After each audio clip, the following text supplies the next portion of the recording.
பார்த்தீங்கன்னா குஜராத்தில் இருக்கக்கூடிய அகமதாபாத்தில் டோட்டலாக மொத்தமாக வந்து எமர்ஜென்சி அலாட் பண்ணிட்டாங்க.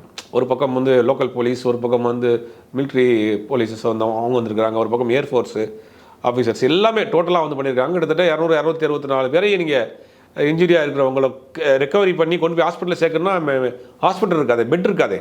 இமீடியட்டாக நீங்கள் என்ன கொண்டு போவீங்க? அதாவது இந்த மாதிரியான ஆக்சிடென்ட்டில் இன்ஜுரிஸில் இந்த ஒரு நொடியும் உயிர் காப்பாற்றுற நேரம். அப்போ என்ன பண்ணுவாங்கன்னா அந்த சர்க்கிள் இருக்க எல்லா ஹாஸ்பிட்டலையும் அலாட் பண்ணிடுவாங்க. கவர்மெண்ட் ஹாஸ்பிட்டல் மட்டும் கிடையாது, ப்ரைவேட் ஹாஸ்பிட்டல் எங்கெங்கே பெட் இருக்கோ, எங்கெங்கே ஆம்புலன்ஸ் இருக்கோ எல்லாத்தையும் அலாட் பண்ணிடுவாங்க.